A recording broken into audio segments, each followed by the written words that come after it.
अक्सर त्योहारों पर पूरे साल के रखे हुए फटे पुराने कपड़े एक साथ अलमारियों से निकल कर आते हैं।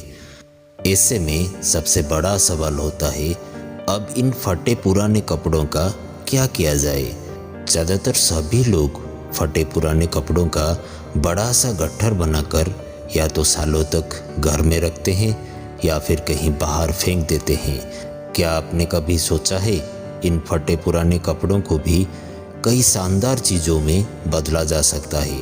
तो आइए इस कहानी के माध्यम से हम जान लेते हैं कि फटे पुराने कपड़ों का सही से प्रयोग किस तरह से किया जा सकता है।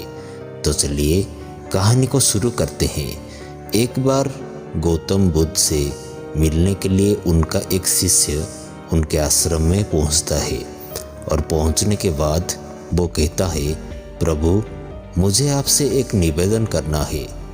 बुद्ध बताओ क्या कहना चाहते हो?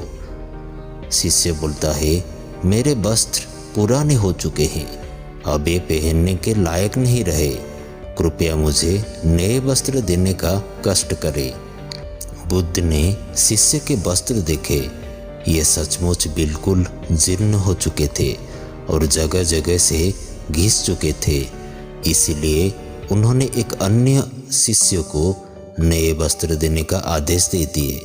कुछ दिनों के बाद बुद्ध उस शिष्य के घर पर जाते हैं और बुद्ध बोलते हैं, क्या तुम अपने नए वस्त्रों में आराम से हो?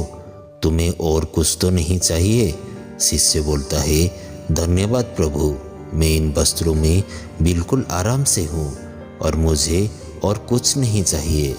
बुद्ध, अब जबकि तुम्हारे पास नए वस्त्र है तो तुमने पुराने वस्त्रों का क्या किया? तो शिष्य बोलता है, मैं अब उसे ओढ़ने के लिए प्रयोग कर रहा हूँ। बुद्ध, तो तुमने अपने पुराने ओढ़ने को क्या किया? शिष्य बोलता है, जी मैंने उसे खिड़की पर पर्दे की जगह लगा दिया है।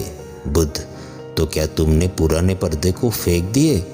शिष्य, जी नहीं, मैंने उसके 4 टुकड़े किए और उनका प्रयोग रसोई में गर्म पतीलों को आग से उतारने के लिए कर रहा हूँ। बुद्ध, तो फिर रसोई के पुराने कपड़ों को क्या किया?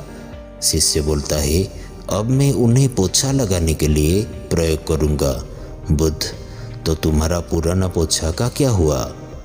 शिष्य, प्रभु वे अब इतना तार तार हो चुका था कि उसका कुछ नहीं किया जा सकता था, इसीलिए मैंने उसका एक एक धागा अलग कर दिए कि बत्तियां तैयार कर ली। उन्हीं में से एक आपके कक्ष में कल प्रकाशित था। बुद्ध शिष्य से प्रसन्न हो गए। वे प्रसन्न थे कि वे वस्तुओं को बर्बाद नहीं करता और उसमें समझ है कि उनका प्रयोग किस तरह से किया जा सकता है।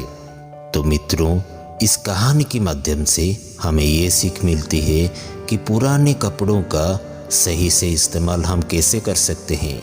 इसको कहीं बाहर ना फेंक कर हम उसका सही से इस्तेमाल कर सकते हैं। तो अगर ये कहानी आपको अच्छी लगी तो कृपया इसे शेयर ज़रूर कीजिए और ऐसे ही मोटिवेशनल वीडियो देखने के लिए आप हमारे चैनल को सब्सक्राइब कर सकते हैं। तो मिलते हैं ऐसे ही एक मज़ेदार वीडियो में। तब तक के लिए अब जहाँ रहें खुश रहें और खुशियाँ बांटते रहिए।